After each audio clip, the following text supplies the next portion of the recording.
Da quando è morto il povero Anatolio, il barone, non sono più uscita di casa.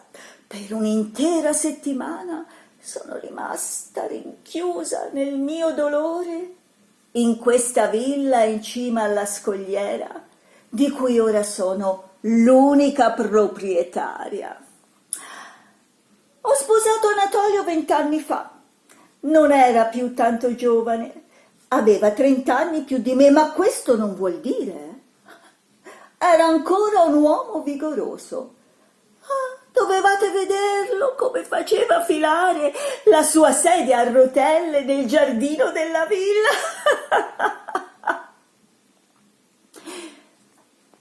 Glielo dicevo sempre di stare attento alla scalinata sulla scogliera e purtroppo lui ci stette attento per tanti anni. Poi finalmente, ops! Sfortunatamente i freni non tennero. La scalinata è così ripida, ma così ripida, e finisce direttamente in mare. Chissà come si sarà emozionato a scenderla così velocemente. Patapum, patapum, patapum, patapum, patapum, e puff! Sbattere così miseramente la testa sugli scogli. Povero Anatolio!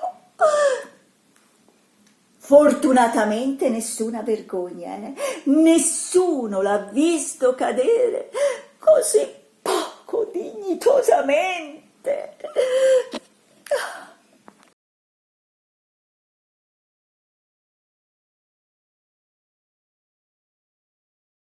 Dopo 7 giorni è ora di smetterla con questo lutto assurdo. Ho deciso, stasera esco e vado al club. Per l'occasione indosso questo abito rosso. Sì, lo so, ha una profonda scollatura, ma io posso permettermelo. Non temo confronti. Ho appena rifatto il seno per la 3ª volta. Sta su come una coppia di palloncini. Che carino! Oh. Mi accorgo ora che c'è qualcosa che non va. 2 nuove rughe qui sotto il mento. Beh, pazienza, vorrà dire che mi legherò al collo questo meraviglioso foulard di chiffon color fucsia. Sì, e farò un nodo qui, sulla destra. E poi indosserò il mio nuovo cappello. Mi dona tantissimo. Che delizia!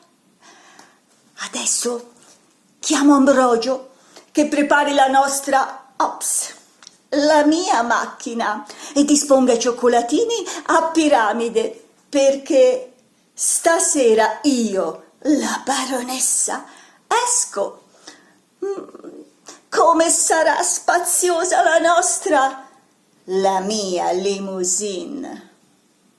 Quant'era ingombrante la sedia del povero Anatolio.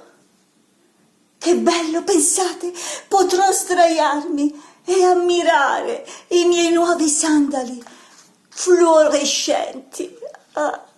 Che meraviglia!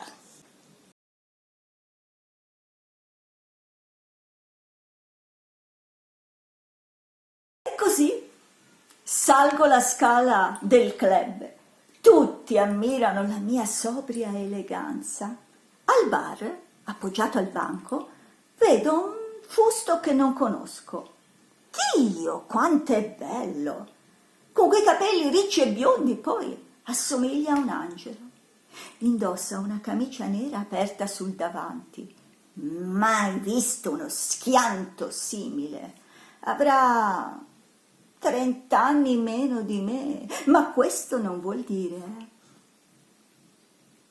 Sento il suo sguardo penetrante sulle mie mani. Sì, sono ancora molto belle.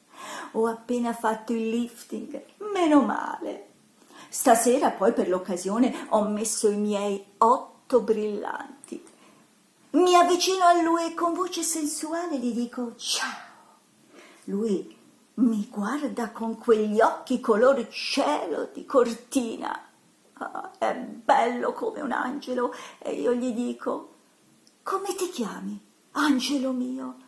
Già lo desidero e gli propongo di venire a casa mia ad ammirare la mia collezione di piume d'uccello del paradiso. Io sento il suo desiderio e mi chiedo, ma come farà a resistermi? E vivo nella bramosa attesa di essere sua. Ma lui dice di rispettarmi troppo per approfittare di me prima del matrimonio. E così, sbrigate le formalità burocratiche, ci troviamo davanti al sindaco, stretta nel mio vestito di chiffon turchese fluorescente e con i miei 12 metri di strascico sospiro il mio sì e attendo il primo vero bacio del mio angelo, che però si gira e bacia la testimone.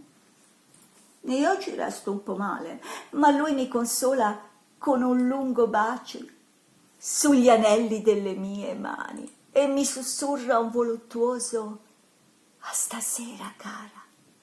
Dopo la cerimonia, in un romantico cottage in riva al mare, sarà mio. Lui premuroso mi dice, ma tesoro, sarai molto stanca, dormi pure. Avremo tutto il tempo per amarci. Ed esce. Io non posso dormire, infilo il mio negligé melanzana con le piume nere di struzzo, abbasso le luci e mi sdraio sul materasso ad acqua. Ma no, non posso più attendere, non ce la faccio proprio ed esco nella calura notturna e cerco il mio angelo nella notte carica di profumi esotici. Ma che stupida! Ma vorrà fare l'amore in riva al mare, sì, infatti sento degli ansimi. Deve essere lui. Mi ha vista, forse? Già mi desidera. Ma sì, è lui, è steso sopra qualcosa di scuro, con i capelli lunghi, lunghi.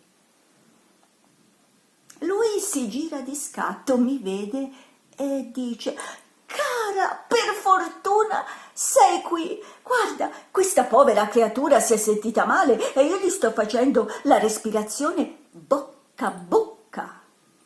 Povero caro, per gli altri si fa in due.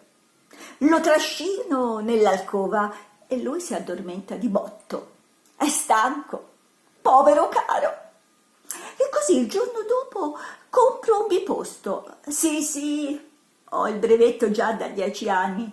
E Angelo è stupito, e forse anche un po' impaurito di sorvolare il mare. Gli dico, tu sei un angelo, ma così non hai mai volato, vero tesoro?